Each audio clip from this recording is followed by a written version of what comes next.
What's good, people? This is the Rap Roundtable. Your boy Jarvis, the City Rap Snob, Dini the Balance, the homie Mace. We just want to make sure y'all like, share, subscribe, comment, help us get our numbers up. We're trying to get 2,000 subs, 5,000. Y'all know how this go. If y'all think we're good and y'all love the content, some of y'all always say, yo, how come y'all don't have more views? It's because y'all don't sub. So make sure y'all do that and tap in with us. Peace. The Rap Roundtable. There's been a slight shakeup in the power rankings list. People, please don't get upset. Don't get in your feelings. The power rankings list is about who's hot right now. I feel like we have to explain this before every time we drop this list because niggas swear we be hating when it's just we giving you the fucking instruction manual. Read the manual. It's about who's hot right now. Not who's the best rapper, who got more bars, who dropped what, who's hot, who's getting the clicks. In this digital era, in the streaming era, it's about who's getting the clicks. So the power rankings are what they are. At number 5, he dropped God Don't Make Mistakes. Mm-hmm. Some argue the album is good. We think it's just okay. But we know that he's probably the most gifted rapper, the nicest rapper, depending on who you ask, right now. La Machina, Conway the Machine, number 5. Anybody want to chime in on why they feel like he belongs on that top 5 list this month? For the lyrical work he did on God Don't Make Mistakes, and a beautiful verse on Tyson vs. Ali on the Tanner Talk 4 album. Oh yeah, did this thing. This is your man. Anything you want to add? No pressure. Listen, the album is what it is, and we thought about it what we did, but it's still it's something that's talked about a lot. I see it talked about a lot on Twitter. I see the posts on Instagram.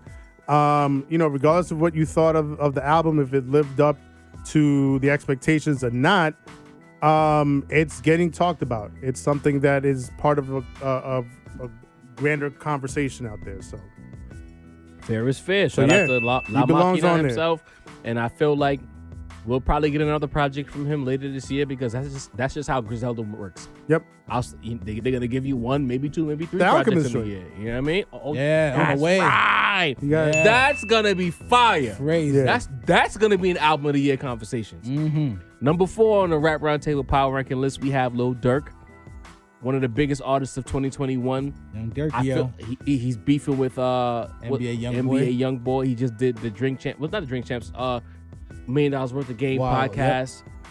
He's on fire. Sin, I want to ask you about Durk because I know that's not your lane. Dini, what are your thoughts on Lil Durk this month being number 4 on our power rankings list? Just doing his things, man. Interviews after interviews, running up the boards. Just dropped his album 7-2-20. It's got the Aha joint dissing NBA Youngboy, which is a good listen. It's got just dropped the shit with Future, Petty 2. It's actually pretty fire. I gave the album a spin before I got here. Okay. Very vibey, good car music, club vibes. Same way like it. You know what? I know the heads of the Watch Out Pod, they might feel away, but again, we're one of the most objective podcasts on the internet. Believe it or not, we call it how we see it.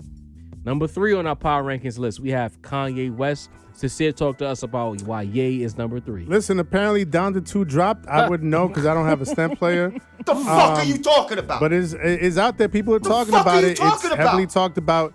But even beyond like the actual album, mad people talking about the stem player. He's got the documentary running up on Netflix. This shit up. Hey, listen. Kanye always finds a way to get himself in the headlines and get people talking about him. But I mean, we had the bigger conversation about the stem player in the last episode. And feel how you feel about like the price tag on it, and the fact that it's just it's only his album or albums that's on it, but it creates a bigger conversation about like artists taking control and ownership of their material. So I mean, Kanye, he's always going to be on that line. Some people are going to think he's crazy. Some people are going to think he's brilliant. And that's how he stays on everybody's lips. Pause. So number 3 on our power rankings. I can't add too much to that. I don't know, Dini, you got anything to add to that, but that's pretty straight on. Just give him his respect for being an innovator, trendsetter, always moving the needle, I'll say that I don't even know if Donda 2 is ever going to happen now. I'm on the fence at this point. Is there a Donda 2? What is it? Is Future still producing it? So many questions with no answers.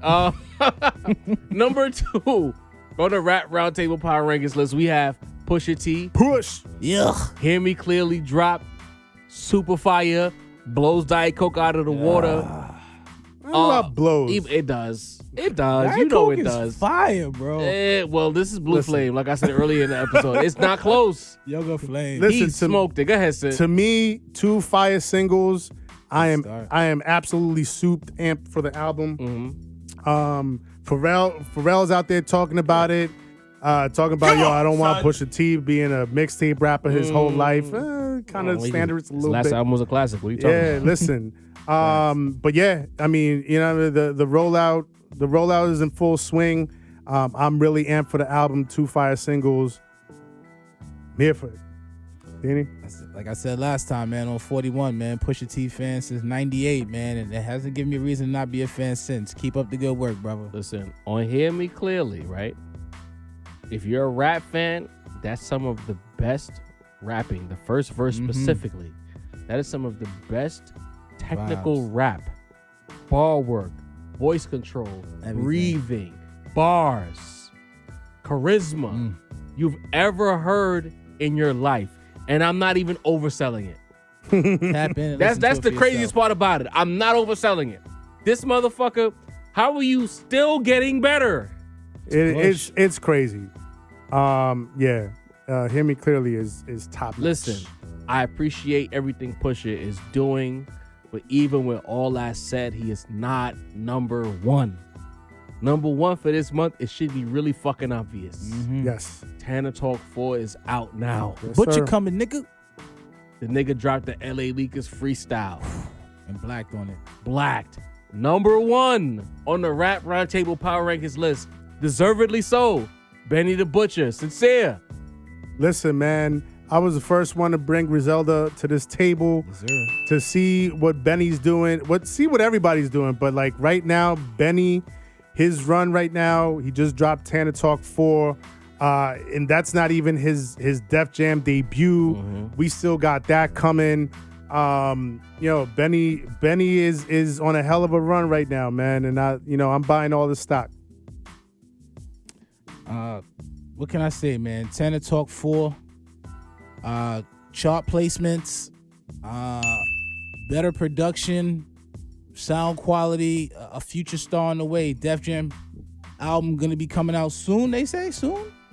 Yeah. So I'm pretty sure it'll drop this year. I'm looking out for more Benny, and he's kind of starting to inch his way over towards my Conway side. You know what I'm saying? Because I got Conway as my favorite rapper in the Griselda camp, but he's making his way over, man. I am a believer in Benny. The album is fire, and he's just making his run, man. I look at Benny the Butcher right now, and we mentioned it earlier. We mentioned it in a reaction. He's getting better. He you know what it is? It's like they've continuously raised the bar. They've made us more, I would say, positive about where the culture is. To me, they are the antithesis to what that XSL class was that had Lil Yachty and the rest of them on there. Some of them made it through, like 21 made it through, Kodak made it through, but a lot of them didn't make it through. Uzi, was it Uzi? But yeah, Uzi's in that class, you're right. Yeah. But outside of those three, a lot of guys fell off the map. But to me, the response to that class at the time was Griselda. Them snatching the culture back, them making a way, and seeing Benny do what he's doing at the highest level possible and getting better. Who else could be number one? You've been telling us about Tana Talk 4 since the fourth quarter last year. You know what I mean? Even however you feel about it, he delivered it, and he is getting better. I'm excited for the Def Jam debut. Yes. He got a million plus on the advance. Def Jam through the bag in an era where motherfuckers are getting 200,000-300,000 on advances. If that. He got a fucking million plus. Yes. He's getting hugs in a chain. Snoop Dogg's most important signing. I'm fully expecting Hit Boy to be all over that project. The premier producer in the game right now is Hit Boy. Yo, and the shit to bring it full circle. Benny put the 10 more commandments, nod to paying fucking homage to Biggie, to Life After Death, which we talked about extensively. I'm looking forward to that Def Jam debut because if he's as smart as I think he is, he's going to enlist all the producers that he's worked with and that he's made all the heat with. Hit Boy, yes, Harry Fraud, Derringer, Alchemist, get all the motherfuckers. Get them all on the album. Wouldn't that be something? Harry Fraud, Alchemist, Derringer, Hit Boy. All of them. We talked get about all of on them. a Def Jam debut. Get the right people in that room.